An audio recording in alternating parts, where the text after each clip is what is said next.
what Jesus really meant in Aramaic when he taught the Lord's Prayer to his first disciples, the original Aramaic meaning of the Lord's Prayer explained through history and scripture, the language of the first century for 2,000 years.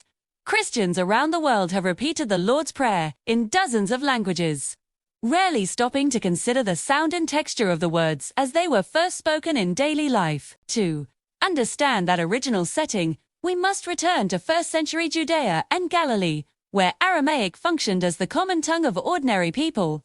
Hebrew remained sacred and liturgical, Greek dominated administration. But Aramaic shaped conversation, teaching, and prayer. When Jesus addressed fishermen, farmers, and families, he did so in this Semitic language, rich with imagery drawn from home, soil, sky, and covenant tradition. Linguists reconstruct these expressions by comparing biblical manuscripts, early translations such as the Syriac Peshitta, and inscriptions preserved in archaeological sites. This careful process shows that ancient prayer was never improvised mysticism. It was rooted in centuries of inherited worship patterns from Israel's scriptures. Phrases about God as Father, about heaven, and about holiness echo blessings recited in synagogues long before the New Testament was written. By exploring that linguistic environment, viewers can begin to hear the prayer not as a modern formula, but as something profoundly familiar to its first listeners. This chapter sets the foundation for the entire journey. Before decoding meanings, we must respect history, tradition, and the disciplined scholarship that keeps those distant voices audible today. What Abun and Bashamiah meant. The opening word, often rendered Our Father, comes from a Semitic root, expressing origin, protection, and intimate relationship within a household. In village culture, a father represented provision, authority tempered by care, and continuity between generations. When Jesus used such language, his hearers would not imagine abstraction but daily dependency and trust. The phrase that follows, commonly translated, "Who art in heaven," also deserves close attention. Ancient Jewish texts frequently speak of God's dwelling in the heavens, not merely as geography, but as sovereignty, the realm from which divine rule extends over earth.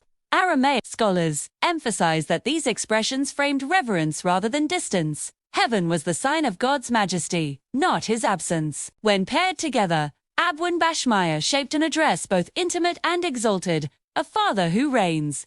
Such balance reflects the spiritual instincts of Israel's faith, preserved in Psalms and prophetic writings centuries earlier.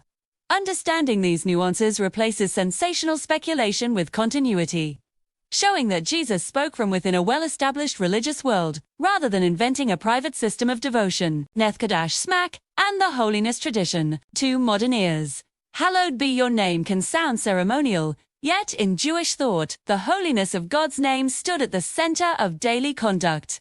Biblical commandments call believers to honor that name through obedience, justice, and worship, not merely speech.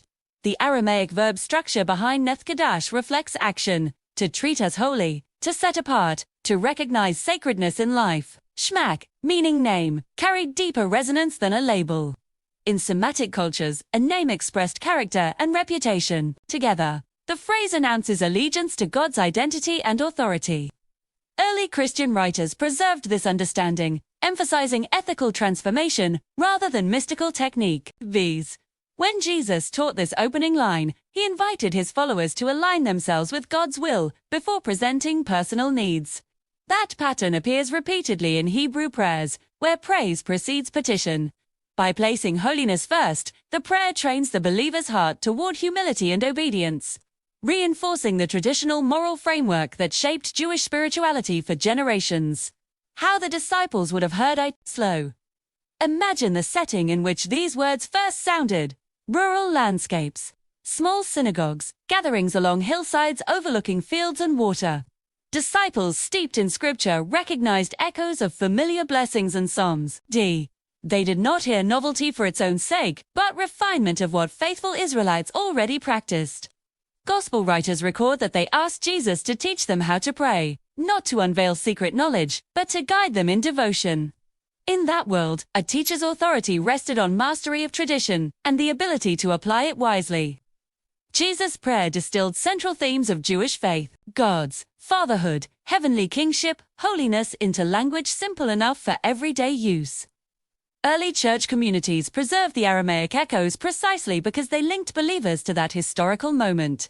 Patristic commentators later discussed how the prayer disciplined desires, shaped ethics, and reminded worshippers of God's sovereignty. Seen through this lens, the Lord's Prayer stands not as an isolated spiritual experiment, but as a bridge between ancient Israel and emerging Christianity, anchored firmly in continuity. 3. Why this history still matters today. Studying the original language of the Lord's Prayer does more than satisfy curiosity. It reconnects modern believers with the roots of a faith transmitted across centuries. By recognizing how words functioned in their first environment, viewers gain a deeper respect for tradition and the communities that preserved these teachings through persecution, translation, and cultural change. Bunda Bashmaya. Nethkadash Smak emerges not as a mystical incantation, but as a profound confession shaped by scripture, synagogue worship, and daily piety. Its endurance rests on clarity rather than secrecy, on a theology accessible to fishermen and scholars alike. As you reflect on these meanings, consider which aspect stands out most: the closeness of calling God Father, the majesty implied by heaven, or the call to honor His name through life itself. Share that in the comments and subscribe for the next installment, where we will continue exploring each line of this ancient prayer through manuscripts, historical sources, and classical interpretations. By returning to how these words were first heard, we preserve the wisdom handed down from the past and allow it to speak clearly in the present.